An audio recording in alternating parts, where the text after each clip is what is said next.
Iniciando. Vale, buenas tardes. Buenas tardes en casa, también que esté aquí hoy presenciales. Bien, hoy por supuesto, vamos, hay que darle al tema 2 ya, pero por lo civil y por lo criminal. O sea, creo que sería por mi parte un poco, digamos, ¿cómo decirlo? Bien afortunado acabarlo hoy, no creo. Pero oye, hay que llegar al menos mínimo mutuaciones para ya dejarlo ventiladito y ya por fin ya falta. De hecho, seguro que esta semana subí al tema 3, seguro. Lo subo ya para que no ya vaya entrando en calor, para que veáis que vamos avanzando, también para motivaros de que esto no es un continuo, ¿vale? Pero venga, vamos al lío. Que al final me enrollo con cosas que no son relevantes y hay que enrollarse con lo relevante, que es el tema 2.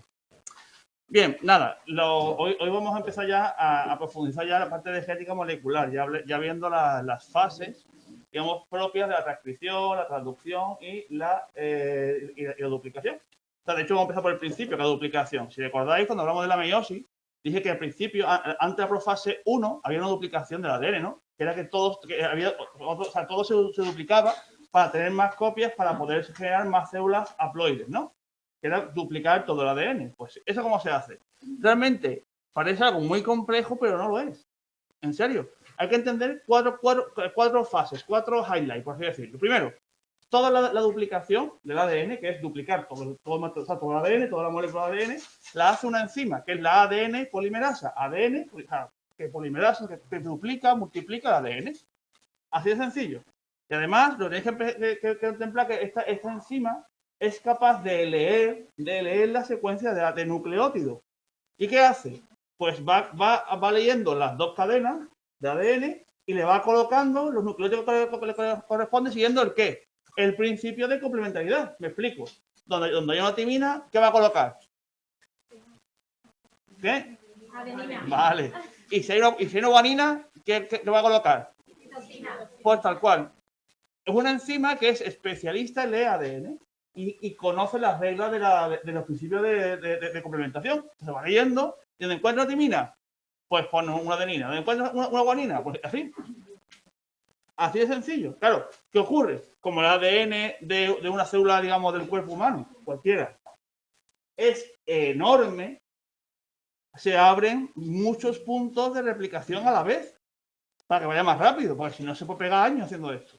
Entonces, muchas enzimas, muchas ADN polimerasas se van a la cadena de ADN, se insertan y van abriendo, van replicando hasta que se encuentran. Y cuando se encuentran, empalman lo que han hecho y se les acabó. Diré, Benjamín, tan fácil es. O sea, os lo prometo, no hay mucho más.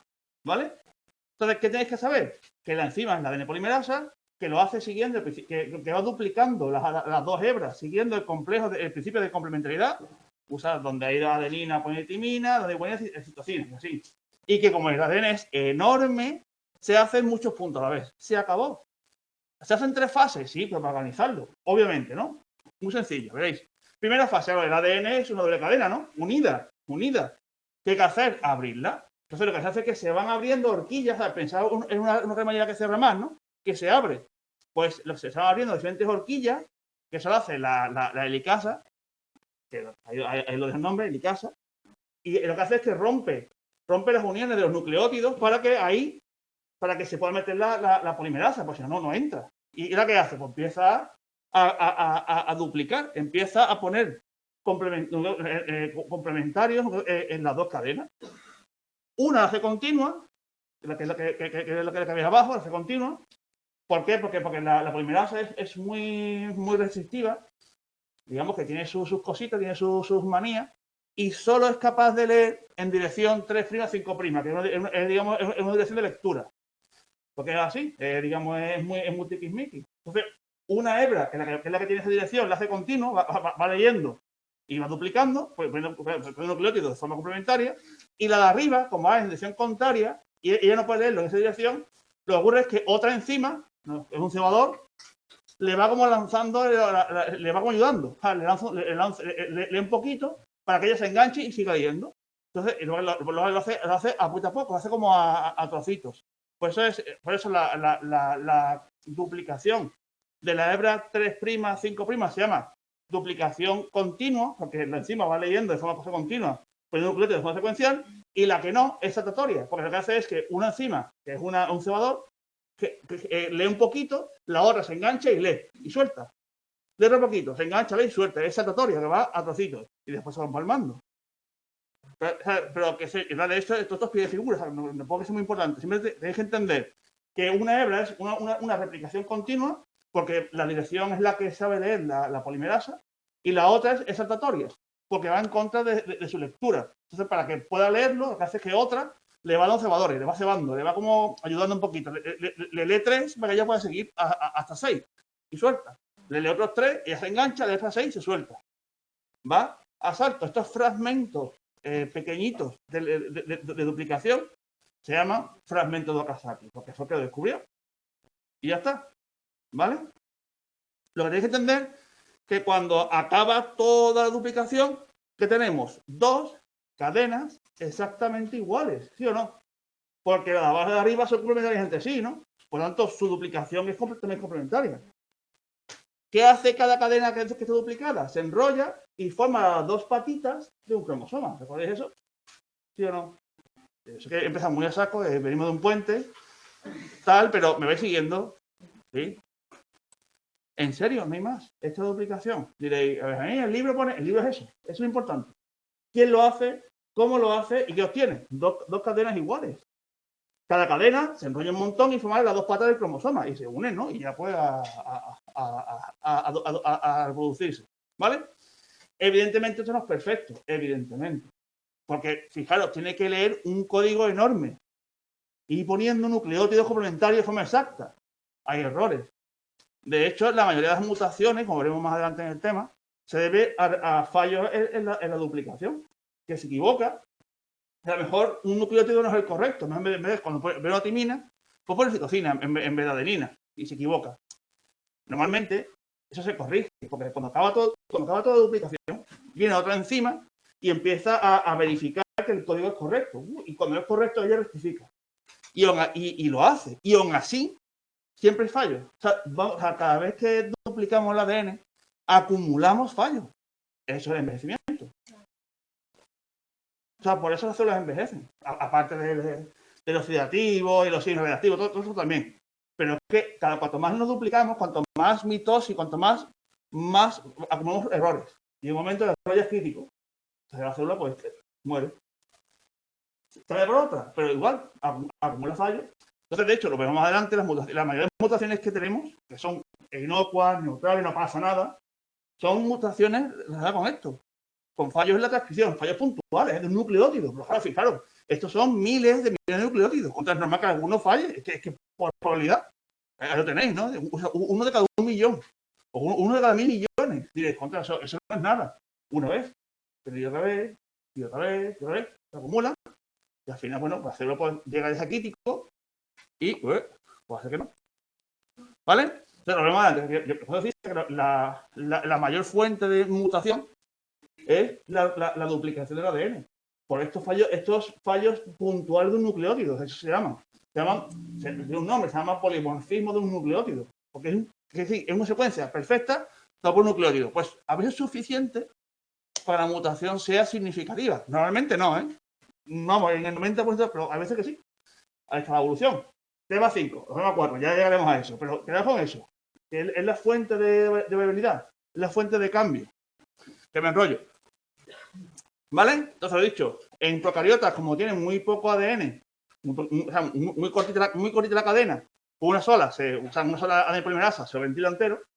En procariotas no hay tanto, como he dicho antes, hay varias enzimas trabajando a la vez, para que al final queden dos moléculas idénticas que se enrollan y forman las dos patitas del cromosoma.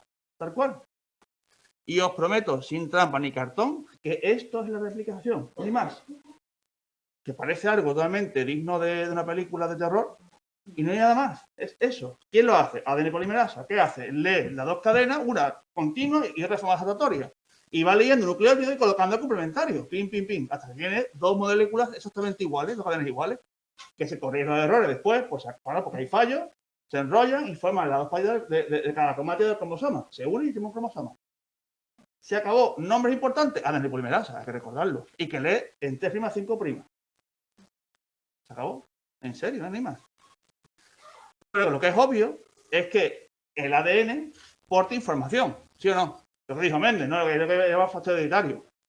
Es verdad que en el libro pone un poquito de historia, esto por encima, cómo se interpretó la información que portaba un gen o portaba el ADN. Al principio se pensaba que la información era todo para el metabolismo, es decir, el ADN tenemos información exclusivamente para producir enzimas, porque entendían que era lo importante, ¿no? La glucólisis, el romper los ácidos grasos, la digestión, ¿no? O sea, enzimas o metabolismo que producían energía, básicamente, ¿no? Era para ellos lo más importante. Evidentemente no es cierto. Lo de un gen o una enzima se queda corto. Evidentemente las enzimas son proteínas y por tanto están codificadas en los genes. Pero hay muchas más proteínas que no son enzimas, que son estructurales, que forman parte de las membranas, del pelo, de las uñas, de la piel, no sé, entonces, que de los genes. Entonces, un gen o una enzima fue un buen comienzo, pero se quedó corto, porque, digo, los genes codifican todo. O sea, todo lo que somos, todo lo que pensamos, todo lo que piensan los genes. Esto quiere decir que hay tanto metabolismo, por supuesto, como usamos las cosas, como caracteres físicos y psicológicos. Entonces, la realidad, esto es un resumen rápido de lo que viene en el libro, que es un resumen de la historia, de cómo es los ácidos. No importa, es porque de dónde venimos, ¿no? La realidad es que en los genes, tenemos, en ADN, tenemos genes que portan información, ¿vale? Y esa información útil, información que va a dar lugar a enzimas o proteínas que después van a hacer algo. Esos son los genes estructurales. Un gen estructural es un gen que porta información útil, que porta información que después va a ser una proteína que va a servir para algo. Y ya os adelanto, cuando digo proteína, es fenotipo. ¿Entendéis eso? Es lo que se ve. Me diréis, unas narices. No, la proteína es una cosa pequeñita, una molécula ahí, extraña algunas veces, ¿no? Sí, si os digo ahora mismo que el color del pelo lo da la proteína, pues el color de la piel es una proteína. O incluso un aminoácido son proteínas, que son los aminoácidos de leche. Hay neurotransmisores que son proteínas, que es la forma en la que se comunica las zonas nerviosas. ¿Ves cuando va la película? Cuando digo proteína, digo fenotipo, lo que se ve, el carácter. Lo que Mendel llamaba carácter y después fenotipo, eso es proteína. Entonces, en los genes, el genotipo, está la información que codifica para producir proteínas. O sea, al final lo que se ve. Aunque sea algo abstracto y lo veáis por unas imágenes que son cosas tridimensionales, pero al final eso, son las que forman parte de las membranas celulares, del color del pelo, del color de la piel, de cómo se comunican las neuronas, pues son proteínas lo que usan. ¿Ves dónde voy? Entonces, a partir de ahora, para que no os liéis más, cuando yo hable de proteína, hablo de fenotipo, porque creo que al final se va a ver. Aunque es algo pequeñito, pero muchas cosas pequeñitas se unen y se ve. ¿Vale? Bien.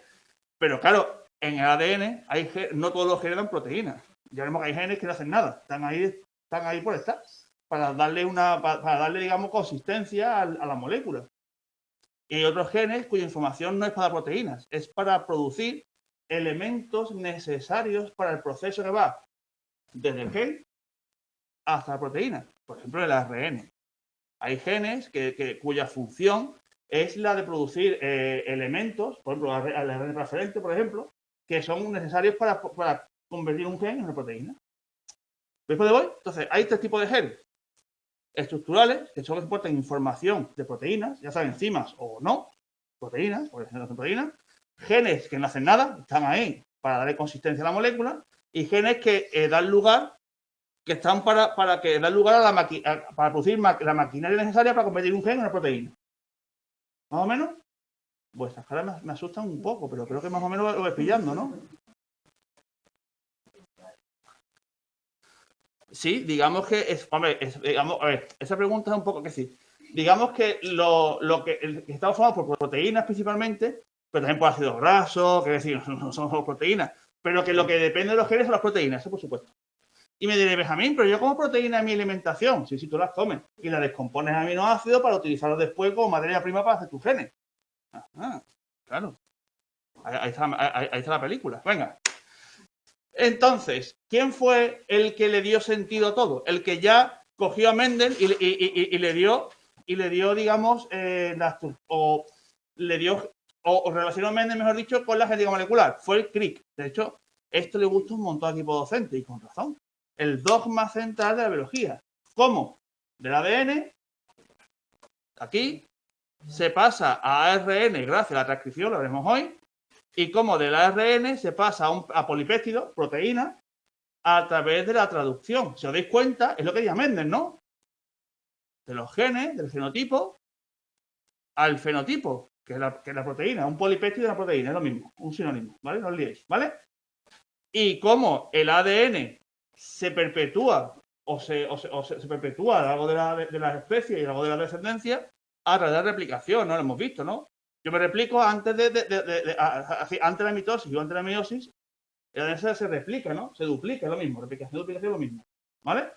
Entonces, Crick igual, Watson y Crick, sobre todo Crick, fue el que, digamos, englobó a Mendel en la genética molecular, explicando los pasos moleculares que hay desde los genes, el ADN, hasta la proteína, el fenotipo.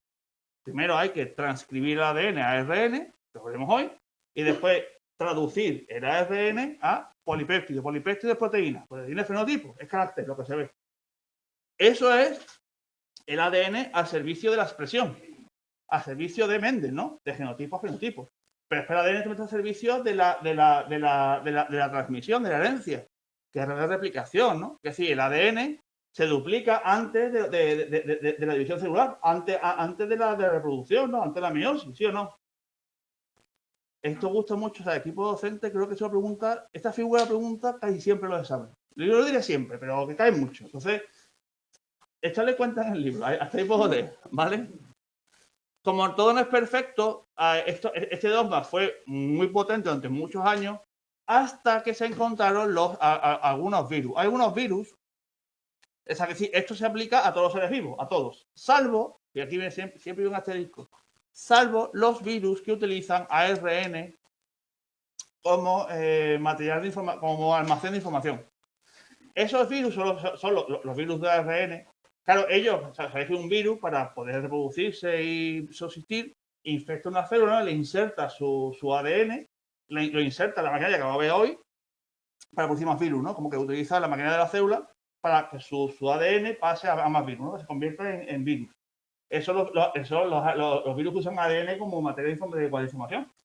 Pero hay unos virus que usan el ARN. Estos virus de ARN lo que hacen es que para poder insertar su ARN en la maquinaria celular para producir, para pasar de ADN a proteína, lo que hace es que primero el ARN pasan el ARN a ADN utilizando una enzima que es la transcriptasa inversa, y una vez que convierten su ARN a ADN, ya ¡pam!, lo insertan en la célula y ya pues sigue el mismo ciclo que de Crick, o sea, de transcripción y traducción, ¿vale? Por eso esto es la excepción. Se encontró cuando se descubrieron estos virus.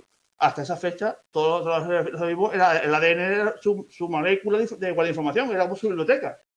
Menos estos virus, son los especialistas, que su biblioteca es ARN. ¿Vale? Más o menos. Muy fuerte para ser el lunes, ¿no? Yo comprendo. Sí, las proteínas, de hecho, las proteínas las creamos de forma natural en la célula, por supuesto, utilizando este mecanismo. Transcribiendo el ADN a ARN y después reduciéndolo de ARN a proteína, sí.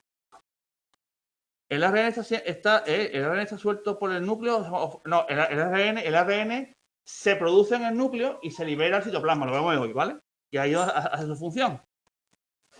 Uy, no voy a entrar en el debate de si el virus es un ser vivo porque siempre lleva 2 horas. Digamos que cada vez se considera más seres vivos, ¿vale? Dejémoslo ahí. No entra en eso. Te gustaría, pero no voy a entrar. Venga, transcripción. Primer paso para ir de ADN a proteína, de genotipo a fenotipo. Antes de nada, el ADN tiene que transcribirse a otra molécula. ¿Por qué? Es que el ADN es importantísimo. Es mi biblioteca. Es donde está toda mi información. Es lo que soy. Eso está guardado, protegido en el núcleo con triple candado de seguridad. De eso ahí no sale. No sale, pero me hace falta sacar información. Así que sí, es como si yo tengo un libro sobre una super biblioteca con toda la información del mundo, pero los libros de ahí no salen. No puede ser por contrario. Como se puede dar el libro, lo pierdo. ¿Yo qué hago? Transcribo el libro en una hojita de papel y lo saco fuera, ¿no? ¿No hacéis eso? Bueno, o debería hacerlo. ¿Sí o no? Hoy en día no, porque internet lo tiene todo, pero antiguamente no había Google, tú ibas a la biblioteca, ibas a las enciclopedias y se quedaban ahí. No puede salir de ahí. Lo que hacía es que transcribía la información de la enciclopedia en un papelito y te la llevaba a tu casa. Eso es la transcripción. Es coger la información del ADN, pasarla a otro documento. Un transcrito es cambiar 4 cositas, es casi lo mismo. Y eso ya lo puedo sacar. Eso es transcripción. La molécula que surge de la transcripción es el ARN, que es exactamente igual que el ADN, salvo por dos matices. Uno, es solo una molécula, o sea, es solo una cadena, hemos dicho. Y dos, no tiene timina, tiene uracilo. Por eso es un transcrito. ¿Ves la diferencia? Porque cambia un poquito el mensaje. El ARN es como el ADN, salvo que en vez de timina tiene un uracilo. Pero se acabó. Es lo mismo. Es la misma información. No he cambiado el código. Sigo usando nucleótidos. ¿Puedes siguiendo? ¿Seguro? ¿Más o menos? Bueno. Yo no entendí, Benjamín, porque la primera diferencia de que el ARN es solo una molécula y el ADN que... Sí, culpa mía, me he equivocado. O sea, que decir, ambos son moléculas, que quiere decir que el ADN es bicatenario y el ARN monocatenario, una sola cadena. Quiere decir cadena. Se me... Estoy tan rápido ya que no. Claro, el ADN son dos cadenas complementarias, unidas, ¿no? Y el ARN es solo una cadena. Es monocatenario. Entonces, la pregunta del millón, bueno, ¿y cómo se hace eso? O sea, ¿cómo se transcribe la información de ADN a ARN? También súper fácil. Me dice, a mí no estás mintiendo, no, es súper fácil. Vamos a suponer que yo quiero coger una información concreta del ADN, concreta, ¿eh? La parte 5B, pequeñito. Hay una enzima que es la ARN polimerasa, va a la zona, al gen que quiere transcribir y se une a él. Abre la molécula de ADN y la transcribe solamente una de las dos moléculas, de las dos cadenas, perdón, ¿ves? De las dos cadenas. O sea, abre el ADN, lo abre donde quiere transcribir, la porción concreta se une ahí y él empieza a transcribir una de las dos. Una de las dos. La transcribe, manteniendo el mismo principio de complementariedad. La diferencia, no usa timina, usa uracilo. Entonces, cuando lea adenina, ¿qué pondrá? Uracilo. Y cuando lea guanina, tal cual. ¿Ves por la película? Por eso es un transcrito, porque no es exactamente igual, pero sigue siendo una secuencia de nucleótidos. ¿Entendéis? Más o menos. Entonces, es eso. Va la ARN polimerasa, se une a la porción de ADN, que es un gen normalmente, un gen que quiere transcribir, se une a él, se abre la de cadena y empieza a leer una de las dos. Evidentemente, aquí no hay problemas. Lee la que le va bien a él. Es igual, lee de 5 a 3 primas, pero igual, más que lee una. Aquí no hay rollo. Va leyendo continuamente, siguiendo el mismo principio de complementariedad. La diferencia de donde hay una adenina, pues no un uracilo en vez de una timina. Y se acabó. Y genera una única cadena que va a ser complementaria a una de las dos hebras del ADN. ¿Entendéis eso? Que va a ser exactamente igual, salvo que en vez de timina va a tener uracilo. Y se acabó, ¿vale? Los nucleótidos están, digamos, flotando en el núcleo. O sea, son como los ladrillitos, están por ahí, los coge y los une. Que están flotando, si queréis, por el núcleo, esperando a ser usados, así decirlo. ¿Vale? Están ahí. Es la materia prima con la que se hace estos procesos. ¿Entendéis eso? Y en serio, ya está. Esto es transcripción, no hay más. La repolimerasa se une al gen que quiere transcribir, se abre y empieza a describir una cadena, la que le va bien por su lectura de 5 a 3 primas. Va leyendo, siguiendo los complejos de complementariedad y va uniendo nucleótidos complementarios. La diferencia, en vez de timina usa uracilo. Pero claro, aquí viene la madre del cordero. Yo ya he dicho que tenemos porciones que llevan información y otras que no, ¿te acordáis? Claro, la red de polimerasa es continua. Ella lo lee todo y lo transcribe todo. Y genera un ARN, esa cosa, el ARN mensajero, hay este tipo de ARN, ¿vale? El mensajero, el ribosómico y el transferente. Los tres se hacen igual. El más fácil de explicar es el mensajero, porque es una molécula lineal, no por otra cosa, ¿vale? Pero que no os preocupéis que el libro no explica otros dos porque es lo mismo, es el mismo proceso, ¿vale? Entonces, este ARN mensajero ya es ARN inmaduro. ¿Por qué? Porque en su secuencia, en su cadenita, tiene tanto información relevante para producir proteínas como información que estaba ahí para dar estructura al gen, pero ya está. Entonces, ¿qué hay que hacer? Madurarlo. ¿Cómo se madura? Muy sencillo. Se cortan las secciones que no tienen información y se eliminan. Y solo se dejan las secciones que tienen información y se empalman. A las secciones con información se llaman exones, a las secciones sin información, intrones. Si lo queréis con mnemotécnico, exo, que es fuera, bueno, intro, que es malo, fuera. Intro, que dentro, se elimina. ¿Vale? O sea, hacia afuera bien, hacia adentro mal. Dime. Ah, muchas gracias. Esto es un rollo, me lo voy a quitar. Muchas gracias. ¿Vale? ¿Vais bien? Entonces ya, una vez que hemos madurado, esto es la evolución del ARN. Hemos eliminado las secuencias que no son útiles y nos hemos quedado con las útiles. Las empalmamos, las unimos y ya este ARN está maduro. Ya puede salir fuera y ya hace su función, que es la de ser traducido a proteína.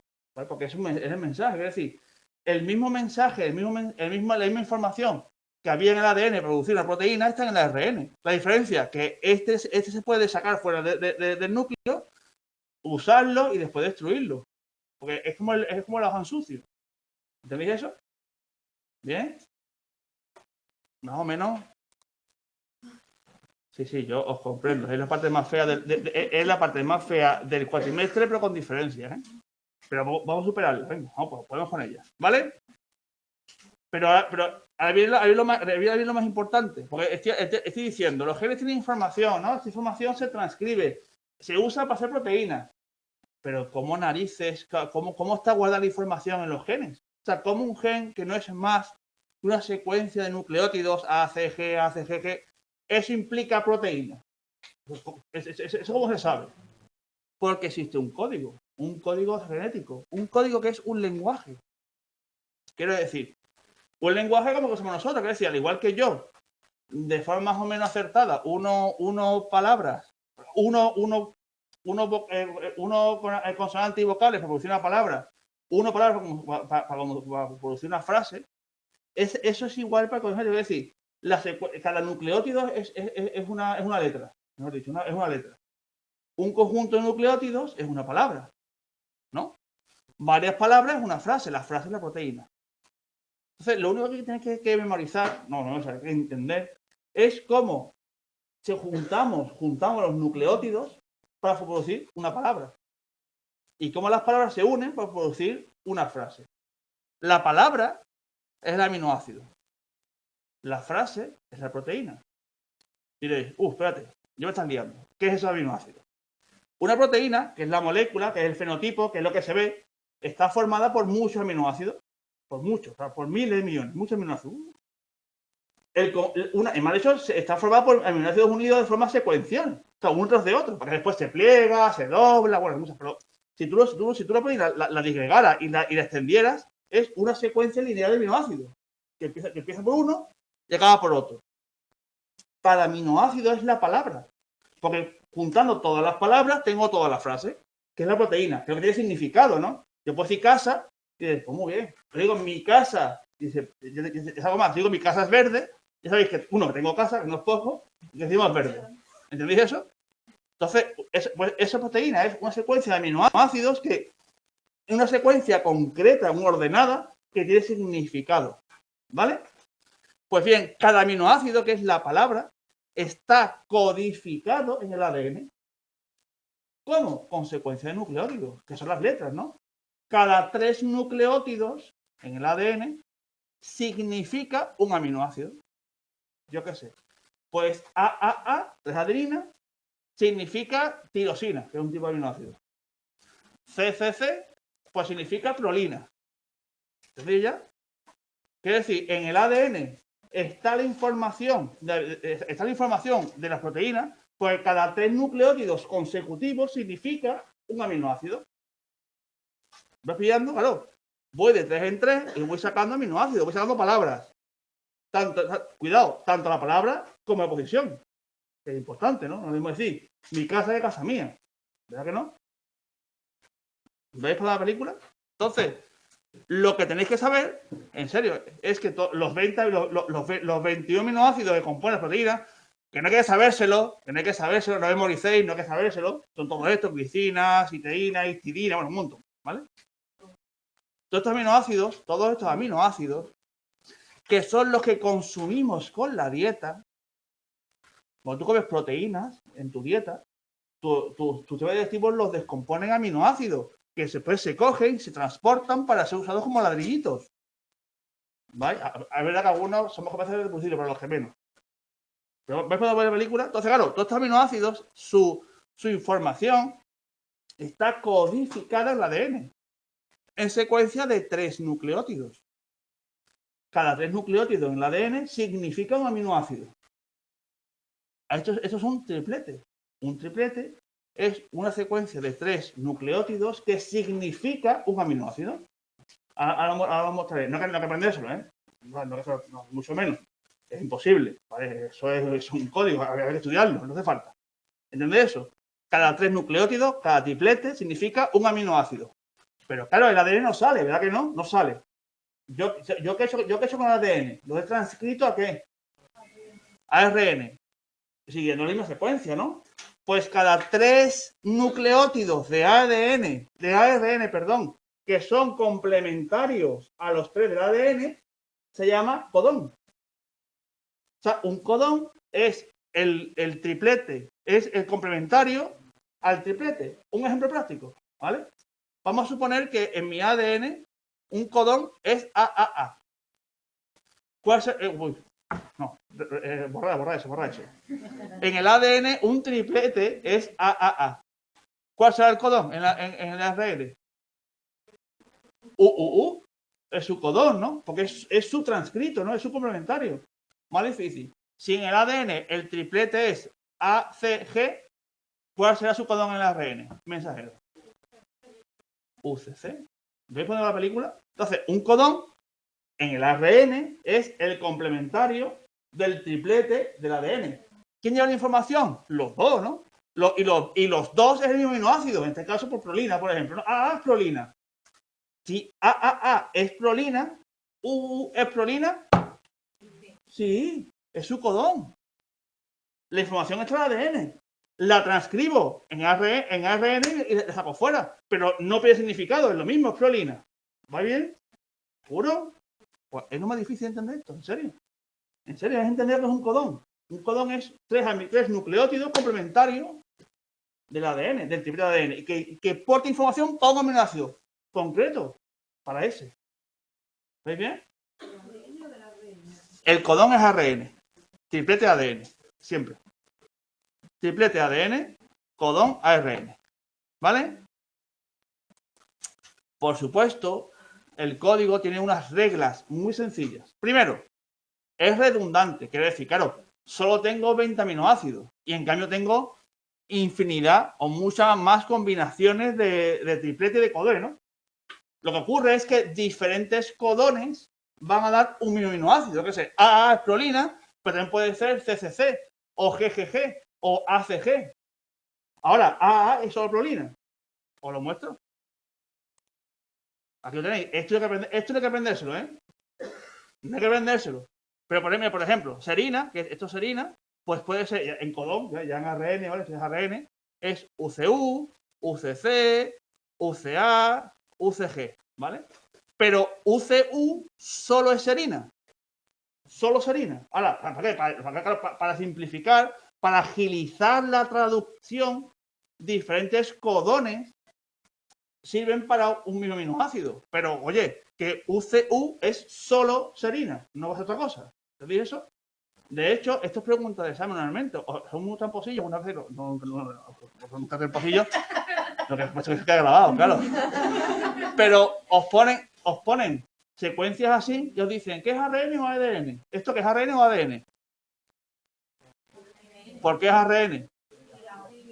Tal cual. Caéis como chinos después en el examen. Os dicen, ¿cuál es el codón que es, yo qué sé, serina, ¿no? Y os ponen tres tripletes y un codón. Y vais con, qué difícil la pregunta. Buscar uracilo y ese es el codón. Porque un codón por narices tiene que tener uracilo, ¿no? Porque es ARN. Un codón nunca va a tener timina. Nunca. Un codón, nunca. ¿Y un triplete? Maravilloso. Un triplete sí, porque es ADN. Esa tontería, después de los exámenes, se os explota la cabeza. Yo siempre me decía, no, es que, pues eso, esto es ARN todo, porque tiene un decirlo. Son todos codones en ARN mensajero, por supuesto, para diferentes aminoácidos, ¿vale? Todos. No todos, no. Este no, por ejemplo. No, claro, claro, no son tan perversos, no son tan perversos, ni mucho menos. De hecho, el único codón que sí tenéis que aprenderos por narices es el codón de inicio. Está en rojo, AUG, porque siempre es el mismo. Todas las proteínas empiezan por AUG. Bueno, mejor dicho, todas las proteínas, todos los ARN mensajeros empiezan por AUG, porque es el codón de inicio, es el que inicia toda la transcripción. Es fácil de recordar, AUG. AUG es el único que tienes que memorizarlo porque es que es igual siempre, ¿vale? Todos empiezan por AUG, todos, porque es el codón de inicio, es el que le indica dónde tiene que empezar a transcribir. ¿Vale? De hecho, AUG da metionina, ya porque con información así de servicio, ¿vale? AUG, codón de inicio, común a todos los ARN mensajeros y por tanto a todas las proteínas. ¿Vale? Otra cosita. No existe superposición, quiere decir, son codones de 3. Quiere decir, la lectura es secuencial, quiere decir, yo me leo los 3 primeros codones y salto a los 3 siguientes. Eso quiere decir que esta citocina, ¿vale? Solo pertenece al codón 1, no pertenece al codón 2, porque yo leo estos 3 juntos y salto a los 3 siguientes. Uy, va. ¿Entendéis eso? O sea, un nucleótido solo pertenece a un codón, porque va en pack de 3. O sea, leo 3 y salto a los 3 siguientes. Leo esos 3 y a los 3 siguientes. ¿Entendéis? Entonces, por ejemplo, la citocina primera, esa solo va a hacer el codón 1. Porque cuando lea eso, hago así y salto 3, de 3 en 3. ¿Vale? O sea, no existe superposición. Os lo digo, porque si el examen os cae algo de esto, debe ser igual. Cogéis 3, leéis 3, leéis 3, leéis 3. O sea, no es secuencial, es de 3 en 3. En grupo de 3, agrupado. Ahí, pues la cojo en cajita. ¿Vale? Más propiedades. La lectura es continua y lineal. Que es decir, empieza en AUG, que es el codón de inicio, y va leyendo de 3 en 3 hasta llegar al final. ¿Por qué? Porque como he dicho antes, cada codón implica aminoácidos. Y es importante el orden en el que se van a ir uniendo. Entonces empieza, es enorme, ¿eh? Empieza en AUG y eso implica metionina. Ya, siguiente codón, prolina, siguiente codón, lisina, así, hasta el final. Es continuo, no para. Y se van enlazando aminoácidos según van leyéndose los codones, ¿vale? Y por último es universal. Todos los seres vivos tienen el mismo código. Quiere decir que si para los seres humanos el AUG es el codón de inicio, lo es para los humanos, para las plantas, para las ratas, para los calamares, para todo el mundo. ¿Entendéis eso? Es universal. Es un código que es común a todos los seres vivos. ¿Vale? Lo de determinación no hace falta que lo aprendáis. Pues son 3, no hace falta. ¿Por qué cuando en esa imagen no es AUG? Si es AUG. Está aquí. Aquí está. AUG. Yo no miento. Que me pensado soy, ¿eh? ¿Vale? Teniendo en cuenta esto, ahora ya podemos traducir, ¿no? Yo ya sé cómo funciona el código. ¿Qué voy a hacer? Voy a leer secuencias de tres nucleótidos en el ARN, cada codón, y le voy añadiendo su aminoácido correspondiente. ¿Sí o no? Eso es traducir. La pregunta es millón. ¿Quién hace esto? ¿Quién es el traductor? Bien. La traducción se lleva a cabo en los ribosomas, ¿vale? El ribosoma es el orgánulo de la célula donde el ARN mensajero llega, se estabiliza, se está tranquilo y está listo para ser leído a la secuencia. Pero hace falta alguien que lo lea, hace falta el traductor, alguien que sepa el código. ¿Quién hace eso? Los ARN transferentes, el tipo de ARN. Son de esta forma, como una especie de llave, y son los que saben leer el código. ¿Por qué? Porque en toda su secuencia, que es enorme, tienen el anticodón, o sea, tienen el codón complementario a los tres nucleótidos del ARN mensajero. Por ejemplo, pues, ¿qué es más fácil? Me estoy inventando claramente que prolina, es AAA, ¿vale? Eso lo ha puesto en el codón, ¿no? En el ARN mensajero. ¡Ah! Pues hay un ARN transferente, uno de estos, que lleva él a las espaldas la prolina. ¿Y cómo sabe él dónde colocar la prolina? ¿Qué tendrá en su secuencia? ¿Qué anticodón? Maravillosísimo. Por eso lo sabe. O sea, él sabe dónde colocar su prolina porque va buscando en el ARN mensajero si está su complementario, su codón. Entonces, por eso él tiene el anticodón, el complementario del codón. Y ahora ya viene ya la madre del cordero ya revirado del todo. Si prolina, su codón es AAA, ¿cuál es su anticodón en el transferente? ¿Y cuál es su triplete? TTT. Ahí está ya siquiera. Fijaros, prolina, que es aminoácido, que es la palabra. Su codón es, me estoy inventando, que no es. Su codón es AAA en ARN mensajero. Su ARN transferente, que es el que lo lleva para colocarla, tiene su anticodón, que va a ser UU. ¿Por qué UU? Porque es ARN. Pero ¿y cuál es su triplete en el ADN? TTT. Fijaros, el anticodón de la red transferente y el triplete van a ser el mismo, con diferencia que en el transferente a ARN tendrá uracilo y en el ADN tendrá timina. Truco que os dejo aquí para simplificaros la vida en el examen. Diréis, no simplifica una ley, sí simplifica, creedme. Porque tenéis, si os dan el anticodón, tenéis el triplete, porque es el mismo. La diferencia es que en vez de timina, tendría timina en vez de uracilo, porque es ADN. ¿Veis? Ponemos la misma. Triplete, ADN, timina, codón, anticodón, ARN, uracilo. Si tenéis eso claro, el mundo se ilumina. ¿Entendéis eso? Sí, puedo seguir. No quiero correr por correr, quiero que consolide. Después ya yo me pelearé al final del curso, al final del trimestre, el cuatrimestre con los temas. Pero creo que se consolida la cosa, ¿vale? Dicho esto, la voy a chunguilla. Entonces, claro, ¿qué ocurre?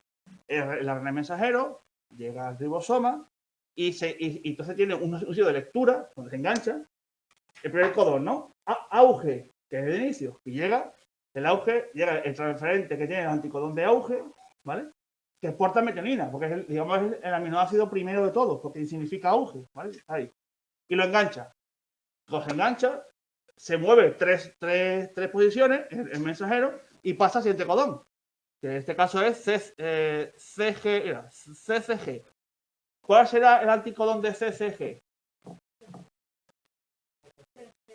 GGC, que significa prolina. Está aquí, ¿lo veis?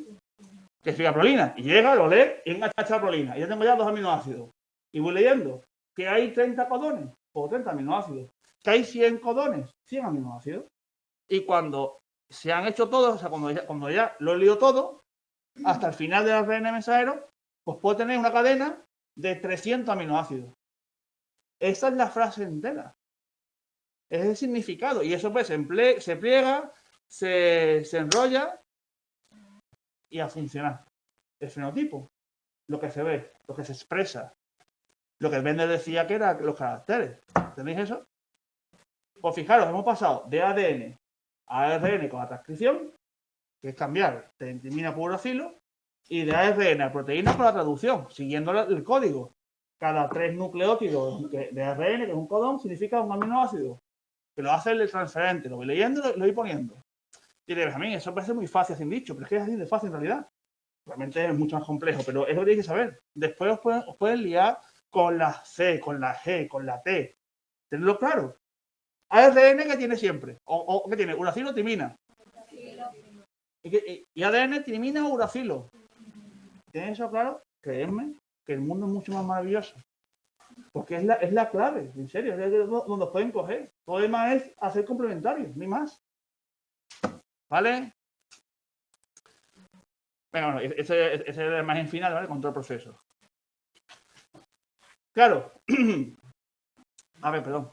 dice, he respondido aquí, muchas gracias en el chat, Nuevamente, gracias en el chat a mis compañeros y compañeras de apoyo, que me responden puntas rápidas, muchas gracias, Dice, pero ARN sale y esa cadena de aminoácidos para sintetizar una proteína concreta se sintetiza el ribosoma. Efectivamente, tal cual, el RN sale, va al ribosoma y aquí se traduce a proteína poniendo la secuencia de aminoácidos que corresponde, perfectamente, tal cual.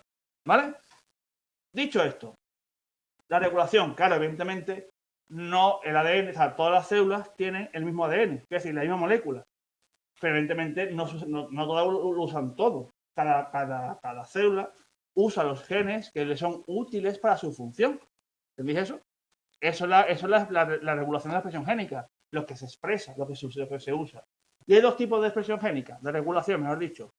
La a largo plazo y la de a corto plazo, ¿vale?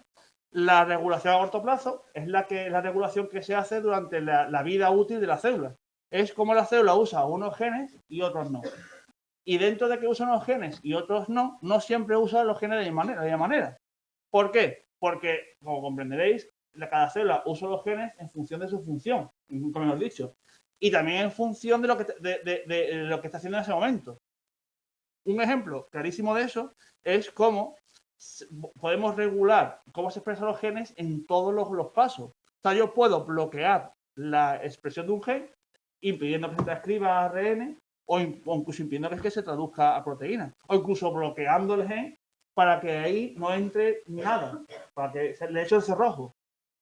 Pero también lo puedo potenciar, o sea, lo puedo bloquear al revés, potenciar ese gen para que se transcriba mucho. Porque me hace falta ahora mismo mucha proteína de ese tipo, ¿no? Entonces, la regulación génica es tanto para potenciar un gen, para que se exprese mucho, o para inhibirlo, a corto plazo, ¿vale? A corto plazo. Dice, entonces, en resumen, ¿cuál es la diferencia entre ARN mensajero y transferente? Que el ARN mensajero es el que porta el mensaje, el mensajero, el transferente es el que lee el mensaje, el que lleva el aminoácido y lo va leyendo y va colocando, va leyendo el mensaje y va colocando el aminoácido correspondiente. Tal cual. Un ejemplo de regulación a corto plazo es el uso de inductores y de correpresores.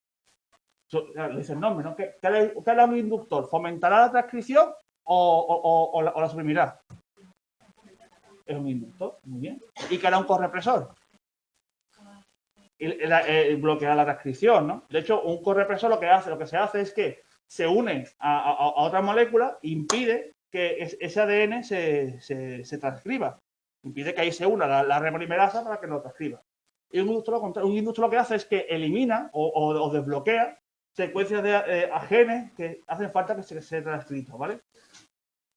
Un ejemplo de inductores es el modelo del Operón, que también cae mucho en los exámenes, me gusta mucho. Es un ejemplo de cómo una molécula del medio puede fomentar la transcripción de un gen. Lo explican con el metabolismo, de la galactosa, que es un azúcar, ¿vale?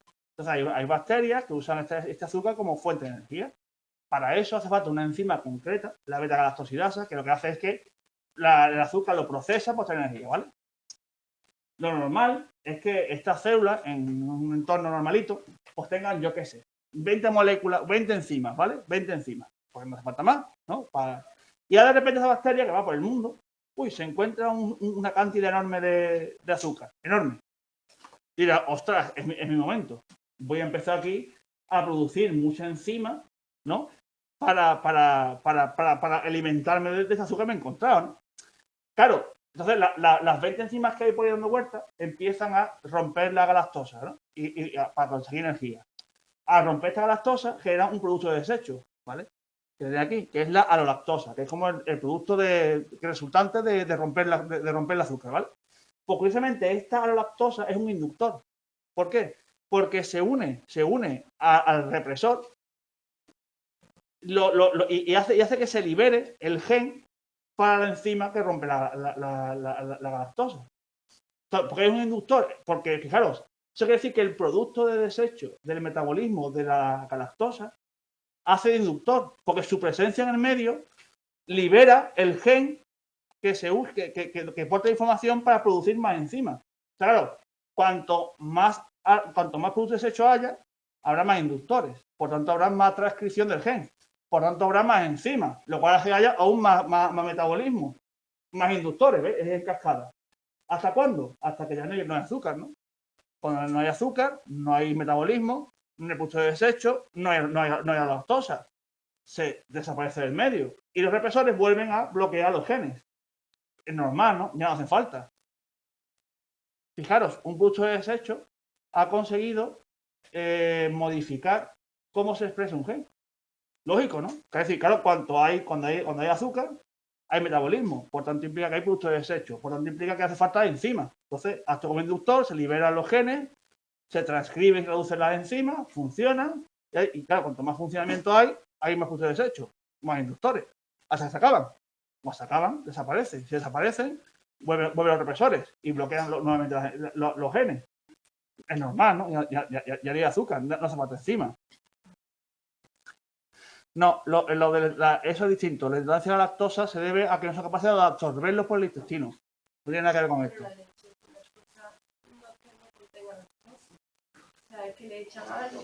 Para la lactosa sea digerida, claro. La intolerancia es que no la puedes digerir, no la puedes absorber. No que no la puedes procesar, es distinto, es muy compañero.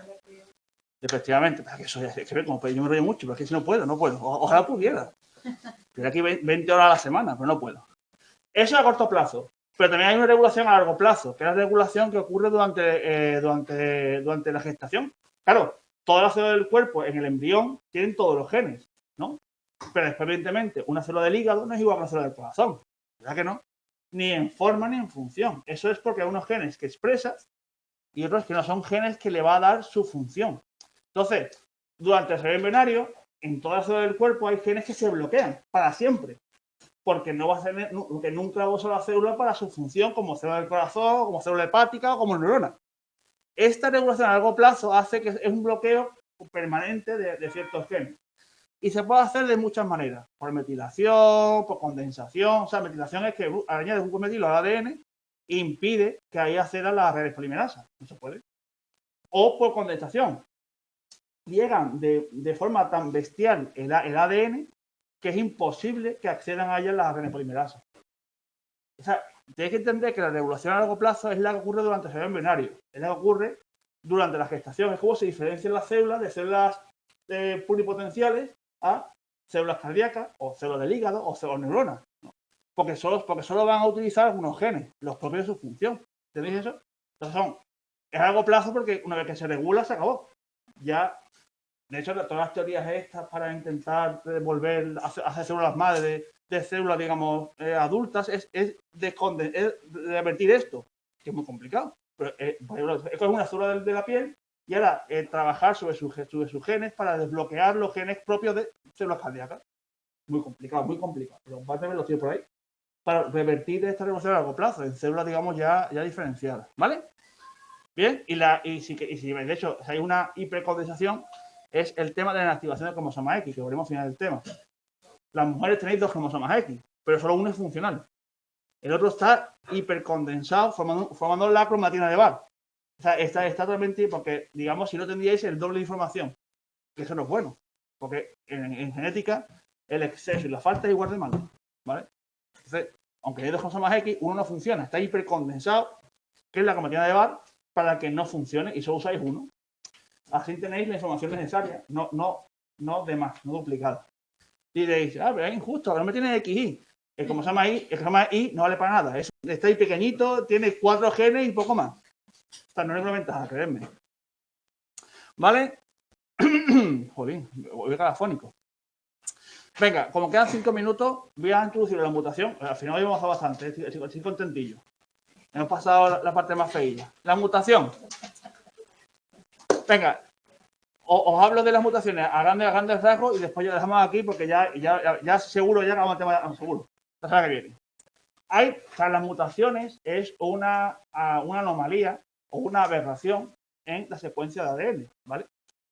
Las mutaciones muchas maneras de clasificarlas, muchas formas, muchos criterios para clasificarlas.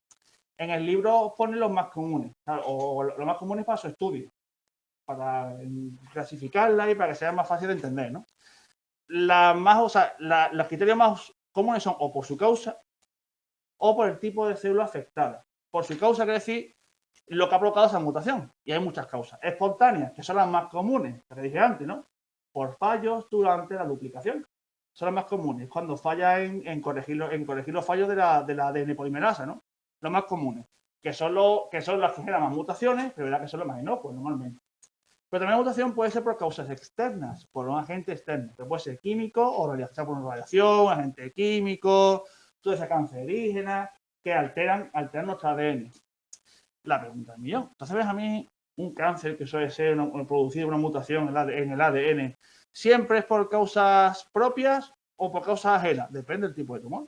Hay tumores que se forman por una agresión externa y otros que son tumores que ya vienen dados por tu propio, digamos, que tú puedes tener mutación de nacimiento y se expresará o no.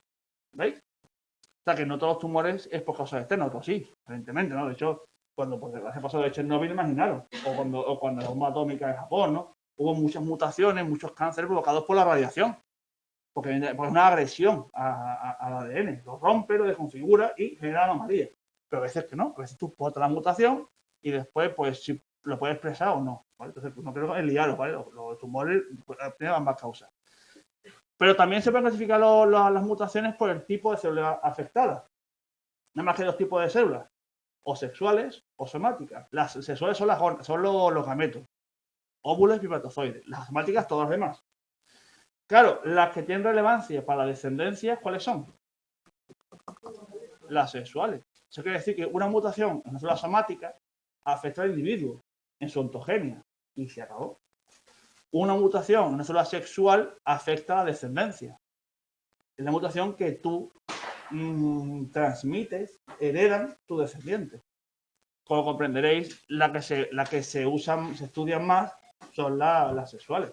Pues las mutaciones que después van a aparecer en la genealogía o las enfermedades que son por mutaciones, van por ahí los tiros, ¿no?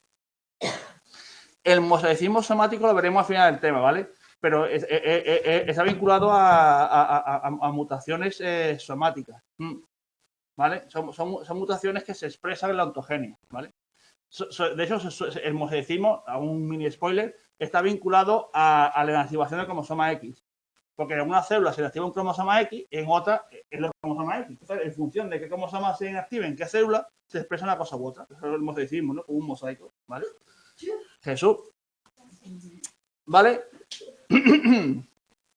Venga, y ya para acabar, el último, venga, lo dejo aquí, lo prometo. Y hacemos la práctica. Un criterio que es muy interesante es en función del cromosoma afectado. Te explico. Claro, ya sean células sexuales o en células somáticas, a su vez pueden estar afectados cromosomas sexuales o cromosomas somáticos. Es decir, una célula sexual tiene de los dos, por supuesto, y también es decir, una célula somática, como puede ser la célula del hígado, tiene cromosomas sexuales, el XY o el XX, y cromosomas somáticos, son todos restos, ¿vale? Y también, por supuesto, un óvulo o un espermatozoide, ¿vale? Entonces, claro, entonces, cuando al final del tema veamos las mutaciones, diremos que son autosómicas o sexuales. Una enfermedad autosómica es que la mutación está en un autosoma, un cromosoma somático. Cuando digamos que una mutación es sexual, decimos que está vinculada a un cromosoma sexual. No tiene por qué necesariamente ser una célula sexual. ¿Entendéis eso? Es decir, tanto células sexuales, que son los óvulos espermatozoides, como las células somáticas, el hígado, el riñón y demás, tienen de los dos cromosomas. Los autosomas, que son todos la mayoría, y el pack sexual, ¿vale? Y dentro de esta, además, tenemos diferentes tipos. Las mutaciones cromosómicas también tienen sus tipos en función de cómo le ha afectado este cromosoma. Tenemos la delección, que es perder un trocito del cromosoma, pequeñito, lo perdemos y se acabó. Tenemos la duplicación, que es que en un cromosoma se duplique la información. Un trocito, tenemos de un trocito el doble de información, pequeñito. Tenemos la inversión, que es que en un cromosoma, sus dos patitas, pues la información se invierte de una pata a otra, ¿vale? Entonces, si esa inversión también implica, digamos, al centriolo, que es este punto negro que une las dos patitas, pues se llama, perdón, mejor dicho, si la inversión no implica al centriolo, es decir, que solo ocurre en un brazo y no los dos, se llama inversión paracéntrica. Si la inversión implica los dos bracitos, se llama inversión pericéntrica. ¿Entendéis eso? Quiere decir, en un cromosoma tiene dos brazos, el brazo corto y el brazo largo. O sea, este es el brazo largo y este es el brazo corto, ¿vale? Entonces, si la inversión solo afecta a un brazo, por tanto, el centriolo no se ve afectado, se llama paracéntrica, fuera del centriolo. Si la inversión ocurre entre los dos bracitos, se llama pericéntrica, ¿vale? Porque intercambia información entre dos brazos, básicamente. Y después tenemos la translocación recíproca, que es cuando dos cromosomas no homólogos intercambian información entre sí. Porque si dos cromosomas homólogos intercambian información, ¿eso cómo se llama? Venga. No, cuando dos cromosomas homólogos intercambian información, ¿cómo se llama? Entrecruzamiento o recombinación. Muy bien. Eso ocurre en la profase 1. Entonces, si dos cromosomas homólogos intercambian información, no pasa nada. Eso es normal, de hecho. Es la recombinación o el entrecruzamiento. Cuando dos cromosomas no homólogos, el 14 y el 15, intercambian información, es una mutación, porque no es normal. Y es una translocación recíproca. Si además, en esa translocación se pierden los brazos de esos cromosomas, es la translocación robertsoniana, que eso ya es la madre del cordero, ¿vale? Sí, tranquilo que sí, os veo un poco liado. El lunes empiezo aquí, ¿vale? Empiezo aquí, lo repito, ¿vale? ¿Bien más o menos? Vale, venga, ánimo. Que ya un día más se acabó, lo prometo. Último día ya de este malo.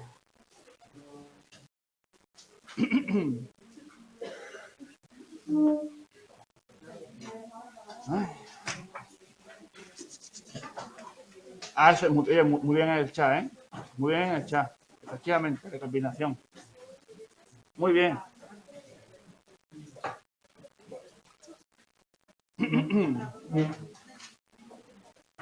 Yo me he pegado 2 días afónicos mínimo. Que ya el curso avanza, vamos acumulando ya ahora. Digo, no, tengo ya pues, he comprado ya hace ya un mes. Es como la lesión, digamos, del sindicato de profesores, de la garganta. Pero bueno,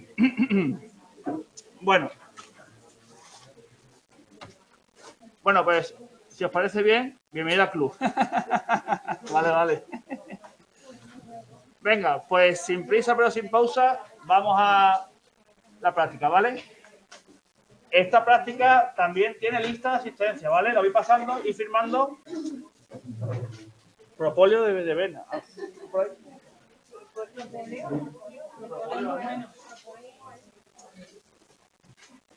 No, aún no, ¿vale?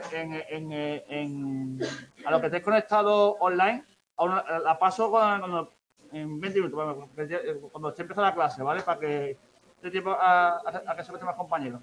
Yo aviso, cuando pase la lista, ¿vale? Propóleo en vena, pues sí, también. De hecho, los venden en la herboristería. Yo ya un regalito, ya es, bueno. Pero muchas gracias. Bueno, buenas tardes a los que habéis entrado ahora para la práctica. Vamos a empezar. Silencio, por favor, como podéis ver, la voz no está ya muy tal, o sea, no me hagáis chillar, por favor. Más que nada porque tenemos mañana o incluso pasado. Me conformo pasado. Hoy vamos a comenzar la APP 2, la segunda práctica del cuatrimestre. Para aquellas personas que se incorporen hoy a las prácticas, recordaros que sí, hoy hacemos eso, presento la APP 2. Por favor, silencio ahí, por favor. Bueno, lo dicho, los que incorporáis hoy a las prácticas, bueno, la bienvenida, por supuesto. Recordaros que no pasa nada si habéis perdido la APP 1, no pasa nada, muchas gracias, porque cada práctica se evalúa por separado, ¿vale? Quiere decir que cada práctica que realicéis, si sacáis un 10 cuando hagamos el cuestionario, se os suma 0,5 a partir del 4 en el examen. Entonces, los que hoy voy a hacer la AP2, pues bueno, si sacáis un 10, que no es difícil sacar un 10, porque no están pensados para eso, pues podéis sumarse a 0,5 a partir del 4. Y por supuesto, si os va a probar. Así que, haced la práctica, aunque no habéis hecho la primera, porque sumáis para el examen. Y por supuesto, es un cuatrimestre, si estáis motivados y queréis, podéis hacer las dos. Y podéis sumar un punto para el segundo cuatrimestre. Y las prácticas, la nota de práctica se guarda en septiembre. Quiere decir que si, malos demonios, suspendéis un cuatrimestre, y os vais a septiembre por el cuatrimestre, ahí os espera la puntuación que saquéis de las prácticas. Por tanto, siempre os recomendamos mucho hacer las prácticas, porque ayuda mucho después a aprobar la asignatura, ¿vale? Efectivamente, del diario de la PP1 solo falta la discusión que la haremos más adelante, ¿vale? Ya como el 22, el 23, si no recuerdo mal, ¿vale? Claro, hacemos dos prácticas por cada cuatrimestre. La de este cuatrimestre ya la hemos empezado, esta es la segunda, y la de segunda la empezaremos con este cuatrimestre, ¿vale? Y esto por separado, quiere decir, tú puedes hacer dos en este y una en el otro, ¿vale? O ninguna en el otro, como queráis. O sea, son 4 prácticas divididas en 2 cuatrimestres y se evalúan por separado, tal cual.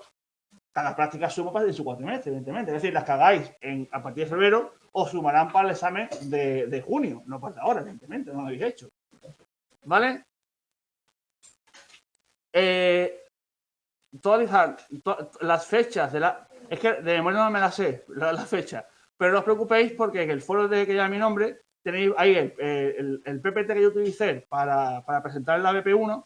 Están todas las fechas ahí, ¿vale? No os preocupéis. Aún así, cuando hagamos la discusión, volveré de la BP1, volveré a recordar nuevamente todas las fechas. Si no os preocupéis, si mismo no recordéis las fechas, porque la recordaré, ¿vale? No os preocupéis. Venga. Pero vamos a entrar en materia. ABP2. La ABP2, como podéis leer, lo que tenéis que hacer es estudiar en grupo una publicación científica en el campo de la psicobiología, ¿vale? Básicamente, os hago el spoiler, es que en grupo trabajéis y leáis y entendáis un artículo en inglés. Pero antes que empecéis aquí a sacar las antorchas, que ya os veo, os voy a explicar cómo tenéis que hacerlo, porque la idea, por supuesto, es a nivel de primero de psicología, lo que se os pide, ¿vale? No os preocupéis, ya. Sí. Ahora voy. Tranquilo. Guarda las antorchas, espera. Dejad que me explique y después si queréis, antes de que me explique, venga. Antes que nada, como por supuesto, esta presentación ya la tenéis disponible en el foro de la asignatura de mi nombre, ¿vale? Que lo que estáis en casa la podéis descargar también de la sala, ¿vale? Por supuesto, ¿vale? Como siempre. Esta práctica, como la BP1, su evaluación es a través de la realización en el campus virtual de asignatura de un cuestionario. Un cuestionario que va a estar disponible del 3 al 13 de diciembre, ¿vale? Y como ya sabéis lo que habéis visto en la BP1, pues un cuestionario que se hace desde casa, con todos los apuntes por delante. Tenéis 5 intentos de 1 hora para poder hacer el cuestionario y cada intento se guarda. Es decir, hacéis un intento, lo leéis, no entendéis nada, hacéis un segundo intento, lo leéis, hacéis la mitad, maravilloso, hacéis el tercero y se guarda lo que habéis hecho. Yo soy el que corrige los cuestionarios y corrijo el último, porque yo entiendo que el último es el mejor. Entonces, si es el quinto, pues el quinto, ¿vale? Hay tiempo de sobra, ¿vale? De hecho, para los que queréis, eso, para si queréis practicar, ya en el campo virtual, donde pone cuestionarios, ahí podéis entrar, ahí aparece la cuestión en esta fecha, y ya está el de prueba. El de prueba está para eso, para que podáis practicar del tiempo, cómo se hace. El de prueba no implica nota, es decir, aunque sacáis un 10, no implica nada. Si sacáis un 0, es para que practiquéis cómo se entra, cómo se hace, cómo se contesta, ¿vale? Entre y no sale todo completo, ¿sí? Pues no, ¿qué decir? Entonces, no, a lo mejor es que saliste antes de tiempo. No, las cuestiones no son las mismas. Cada APP tiene sus preguntas particulares. No os preocupéis porque yo el último día de cada APP os hago una especie de opinión personal que me preguntar, ¿vale? Lo haré para la AP1 cuando hagamos la discusión y lo haré con esta cuando hagamos el último día de la práctica, ¿vale? Yo siempre os daré como lo que yo creo, por mi experiencia, lo que puede caer en el cuestionario. Aunque no os preocupéis, ¿vale? Porque en serio, vais a tener esa sede de casa con todo por delante, ¿vale? Bien, este cuestionario, esta app, además de hacer cuestionario de evaluación a través de campus virtual en esta fecha, del 3 al 13 de diciembre, al igual que la BP1, implica la realización de un diario de prácticas, ¿vale? Un diario que no es ni más ni menos que de forma muy resumida, poner lo que habéis hecho cada día de la práctica, es decir, no todos los días, sino los días que hagáis algo de la práctica. Hoy es el día 1, pues Benjamín, pues nos dio la charla y nos explicó de qué va la práctica, ¿vale? El día 2, en casa hice tal cosa, ¿vale? Día a día, muy brevemente, lo que habéis hecho de cada práctica, ¿vale? Bien, ese diario me entrega a mí por correo electrónico, ¿vale? El correo que tenía aquí debajo, ¿vale? A este. Fecha máxima para entregarme el diario, como sé que al final va a ser así, el 13 de diciembre, ¿vale? 13 de diciembre es la fecha para enviarme por correo electrónico el diario de la práctica. En el formato que queráis, Word, PDF, blog de notas, pegado al correo, que yo lo pueda leer. Sí, el diario de esta app es independiente de la app1, ¿vale? O sea, que sí, cuando acabemos la app1 con su discusión, me mandé ese diario. Y mientras se en paralelo, que es decir, no se mandan por separado, porque se vuelven por separado, ¿vale? Cada diario con su práctica, ¿vale? Y con su fecha de entrega. El primer día para enviártelo, el primer día, buena pregunta, cuando acabemos la práctica, que será el 28 de noviembre, el último día, ¿vale? Claro, la práctica, cuando acabe la práctica, pues el día siguiente ya me podéis enviar diario, que son 3 días de la práctica, pues cuando acabe el tercer día, me lo redactáis y me lo enviáis, ¿vale? ¿Vale? Antes no, es decir, ahora mismo no podía hacerlo porque la práctica está empezando. Claro, el 13 es el último día para enviármelo a mí, efectivamente. Pero el primer día, pues cuando acabe la práctica, ¿vale? El día siguiente, ¿vale? Por supuesto. Sí, claro, el 23, 22, sí, creo que el 22, cuando hacemos la discusión. Es que voy de memoria, es que no quiero mentir. A ver, lo digo aquí. El 22, el lunes 22 es cuando hacemos la discusión. Pues el 22 acaba la BP1. A partir del 22 se envía el día de la BP1, ¿vale? Perfecto. Por supuesto, esta práctica, yo corrijo el cuestionario, como igual que la otra, y lo corrijo en estas fechas, del 14 de diciembre al 14 de enero. Quiere decir que tengo hasta el 14 de enero para corregirlo. Que si el día 8 no están, es que aún no lo he corregido, ¿vale? Hasta el 14. Después tenéis un periodo de revisión, que es del 15 al 21 de enero. Os recomiendo que cuando las notas estén publicadas, que por supuesto estarán, por supuesto, después del 14 de enero, reviséis la nota, reviséis mi corrección. ¿Por qué? Porque si consideráis que me he equivocado, me lo decís. Hay muchos alumnos. Creo que está equivocado en esto. Y yo os reviso. Y si tenéis razón, os cambio la nota sin ningún problema. Pero tenéis que hacerlo después del 15 al 21. ¿Por qué? Porque después del 21 de enero se cierran los cuestionarios y yo ya no tengo acceso. Entonces, cualquier reclamación a partir del 21 ya es para nada. Entonces, hombre, aprovecho. Es decir, que no me importa decir que hacerlo porque, hombre, yo me puedo equivocar, yo soy humano. Benjamín, quiero que esta pregunta sea más corregida. Yo cojo por correo, yo cojo, lo reviso y hay razón, lo cambio sin ningún problema. Pero hasta el 21, después de esa fecha ya se acabó. Ya no hay más claro porque ya empiezan los exámenes y ya está todo cerrado ya. ¿Vale? Otra cosita antes de empezar a explicar la práctica. Esta práctica no implica la firma del consentimiento informado. No hay. ¿Por qué? Porque no voy a hacer experimentos. Así de sencillo.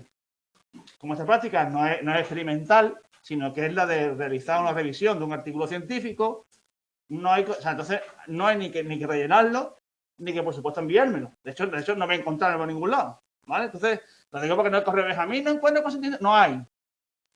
Esta práctica no tiene consentimiento informado, más que nada porque no hay experimento. Entonces, no está en el foro, por supuesto, y no hay que enviármelo, ¿vale?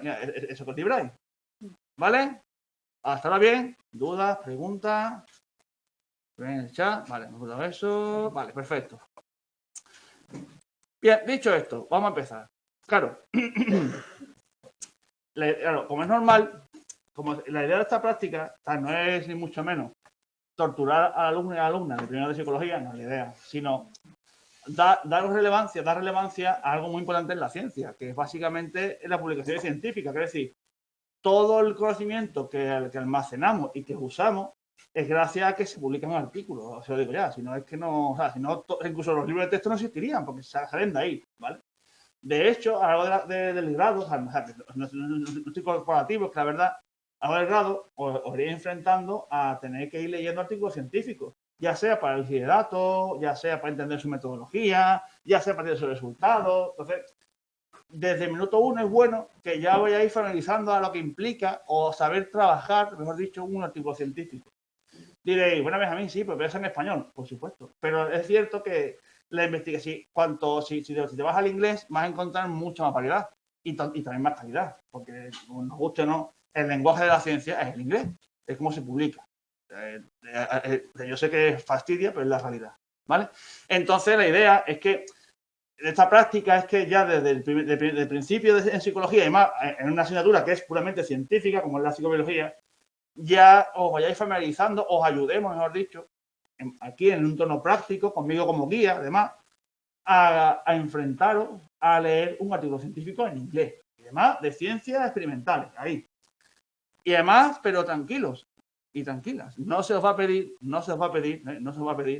que profundicéis mucho más allá de vuestros conocimientos. O sea, que el equipo docente, evidentemente, es consciente de que sois alumnos de primero y que seguramente es la primera vez que os leéis un artículo en general. Por eso, aunque no me creáis, os un artículo que no es demasiado complejo. Y además, lo ha planteado de una manera en que os lo mostraré, os doy las preguntas para que os guíe en el análisis. Además, aquí en clase os ayudaremos, yo os ayudaré a entender el artículo, a cómo tenéis que leerlo, a cómo responder las preguntas. O sea, es como una clase guiada, una práctica guiada de cómo se debe de trabajar un artículo científico.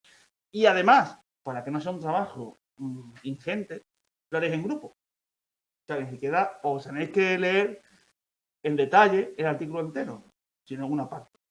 Porque aquí en clase haremos una puesta en común, ¿vale? O sea que, tranquilidad. O sea, yo sé que artículo, inglés, psicobiología, Dios, no es la idea, ¿vale? Al revés, la idea es que esto os ayude a que cuando, porque sin hacer spoilers, a la carrera esto va a pasar más veces, es más asignatura, porque es como se publica. Entonces, es bueno que ya de minuto uno pues tengáis esta toma de contacto, ¿vale? A nivel, en serio, no se os va a pedir que profundizar. Ahora seré más concreto, ¿vale? Entonces, el objetivo, pues eso, que os familiaricéis, leer un artículo en inglés, entenderlo, saber sintetizar, sacar información de él. De forma, mira, lo pone aquí, o sea, que esto viene de Madrid. Bajo y superficial. Lo digo porque el artículo es un artículo de un experimento serio, un experimento con todos sus avíos. Pero no se os va a pedir que ahora seáis un experto, sino que lo entendáis por encima. De hecho, veréis que las preguntas que guían a este análisis son para que las respondáis con facilidad, bueno, dentro de cabe, dentro del artículo. No os preocupéis, yo sé que mismo, ¡ay, Dios mío! Es paso a paso, ¿vale? Hombre, Psicotema es una buena revista para empezar. Primero porque Psicotema es una revista española, no es acceso corporativo, sino porque es realidad española y tiene artículos en inglés y en español. Tiene de las dos. Y además son artículos Q1, que son artículos de un alto impacto, o sea que están bien. Y además es Psicotema, que es decir, está vinculado a la psicología. Psicotema está muy bien. Ahora, si queréis ir ya al pro, hombre, Natural Neuroscience, Plus One, son artículos, pero eso soy ya al pro. Empezar por Psicotema, que está bien, y que conste que no lo digo porque yo no tengo nada con Psicotema, ¿eh? Pero que está bien, porque es más española, que es una buena editorial. Venga, objetivo, que busquéis información de forma superficial, de forma, digamos que seáis capaces de buscar información en el artículo y un poquito más allá del artículo para responder las preguntas. Que esa capacidad de búsqueda y de síntesis, ¿no? Superficial, en serio, ¿sabes? Créanme, superficial. Además que seáis capaces de resumir y sacar información necesaria y no más. Y además que seáis capaces de entender al trabajo en grupo, que sí, porque ahora veremos que ahora os separéis en grupo y cada grupo se encargará de una parte del artículo, ¿vale? Y después una puesta en común, y ser capaces de entender al compañero o compañera, tomar vuestras notas. Digamos, masticar un artículo en inglés en compañía. Esa es la idea, ¿vale? Vale, eso. Interrelacionar los contenidos, interrelacionar diferentes partes de un artículo, que yo aquí ahora en clase mi idea de hoy es, además de presentar la práctica, daros ya unas nociones para que podáis empezar, para que no sea esto un bofetón, ¿vale? Sabéis interrelacionar las partes del artículo y sabéis discutir los datos, o sea, entender la discusión de datos de un artículo, que no es poco. Todo esto, en serio, lo vamos a hacer en clase, conmigo aquí y también en el chat, ¿vale? Ahora no os preocupéis, ahora explicaré lo de los grupos, ¿vale? Vamos a ir poquito a poco. No, tíense más. Porque la idea es que seáis varios para trabajar el artículo, no 10, sino unos cuantos más. Sí, pero no hagáis los spoilers, sí, entre 15 y 20, que como sois, ¿eh? Eso, entonces, la primera misión que tenéis todos y todas es buscar el artículo, ¿vale? Ahora os pondré cuál es, ¿vale? el equipo docente, y yo por supuesto recomiendo dos buscadores. Uno, el buscador por excelencia de revista científica, que es PubMed. Aquí tenéis la página web, ¿vale? O en Google PubMed y aparece.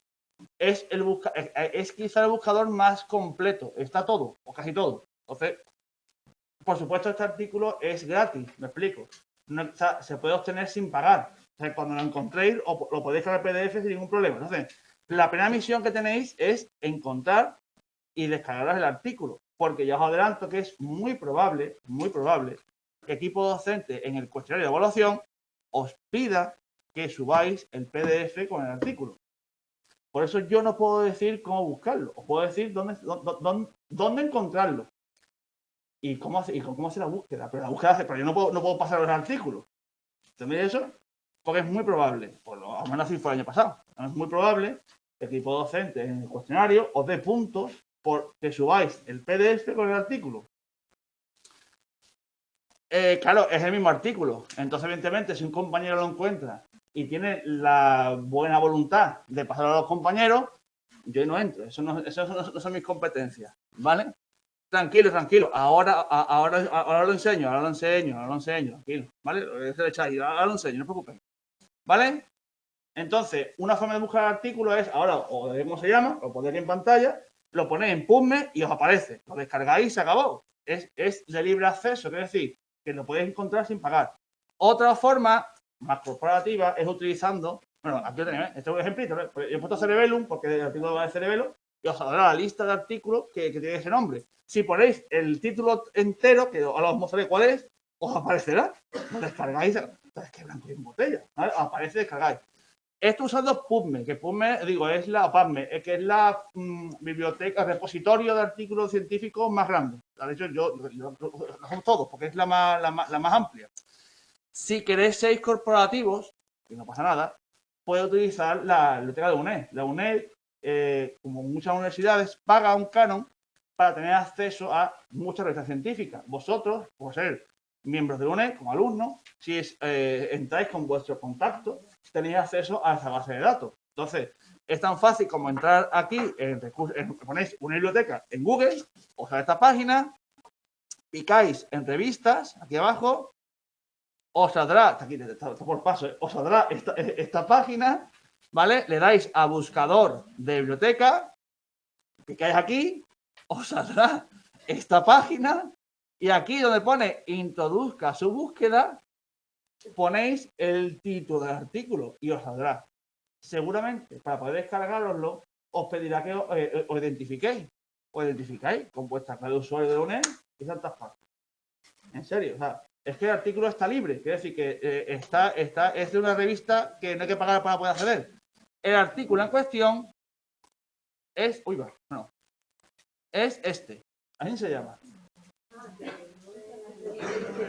No, claro, no. El artículo no se elige, el artículo viene impuesto, claro. Es este, ¿vale? Cerebral Pungi Cell Activity Module Aggressive Behavior. Este.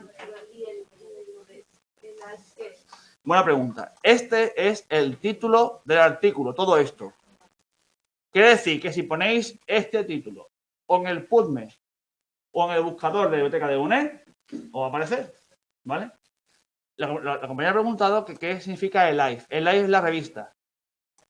El live es la revista en la que está publicado el artículo. Es una revista, digamos, libre, que no hay que pagar para poder ver lo que se publica ahí, ¿vale? Y además es un artículo que pone aquí es una short report. Es un artículo pequeñito. Son 12 páginas, que no está mal, no suelen ser cortitos. 12 páginas con bibliografía, o sea que no es muy largo el artículo, ¿vale? No, tenéis que descargaros concretamente este artículo, ¿vale? Este artículo, por eso he puesto aquí la imagen, para que sepáis cuál es. Este artículo, porque es con el que tenéis que trabajar, ¿vale?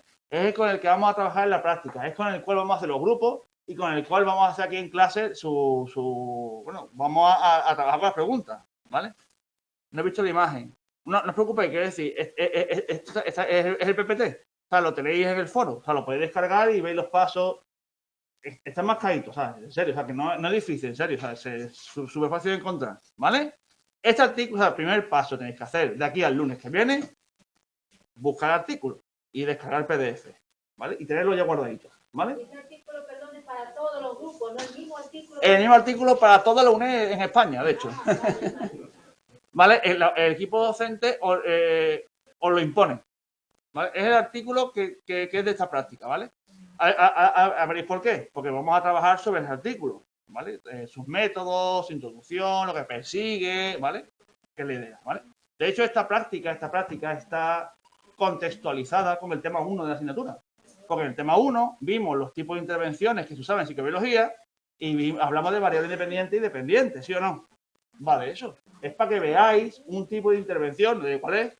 Silencio, por favor. Un tipo de intervención, a ver cuál es, y cómo se designan variables dependientes e independientes y cómo arregláis los experimentos. Lo veáis publicado, o sea, cómo se hace en la vida real, por así decirlo, con fuego real, ¿vale?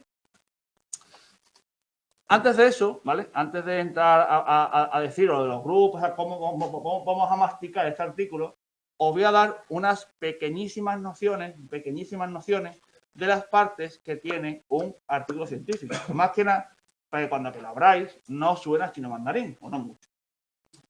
Todas las publicaciones científicas se organizan más o menos en los mismos apartados, más o menos, ¿vale? Pero un título, que suele ser un título rimbombante, porque normalmente tú cuando estás buscando publicaciones sobre tu campo de investigación, lo que haces es que busca palabras clave, ¿no? Entonces el título suele ser para que tú con el título ya sepas si quieres o no leerte, ¿no? O te interese, ¿no? En este caso, el título ya te dice que vamos a ver actividad de las Purkinje y conducta agresiva, ¿no? Pues ya sabes que ya sabes con qué célula estamos hablando y para qué, ¿no? Ya te entrelaza.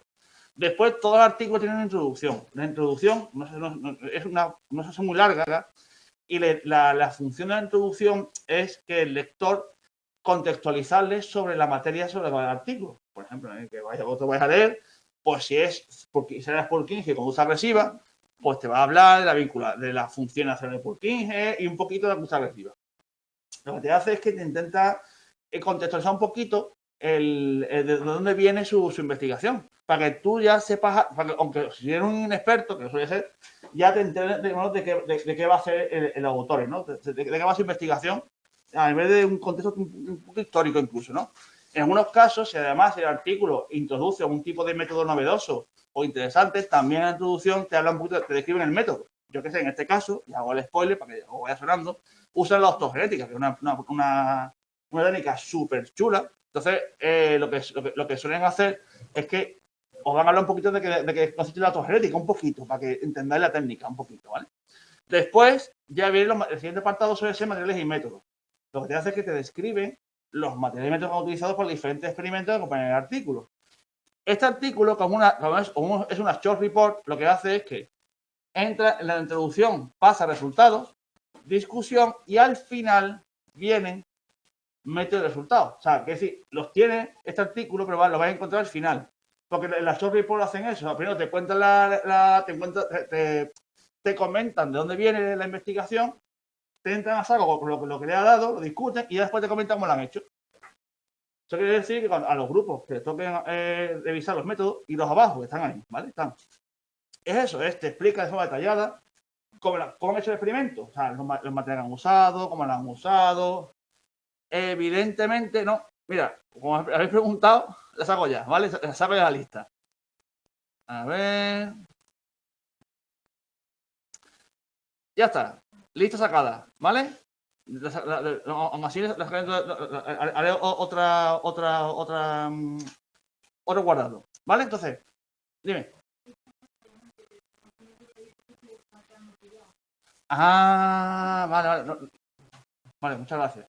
No os preocupéis, vale, pues no os preocupéis. Si habéis salido bien entrado, la sacaré otra vez dentro de un rato para confirmar, ¿vale? Muchas gracias por avisarme.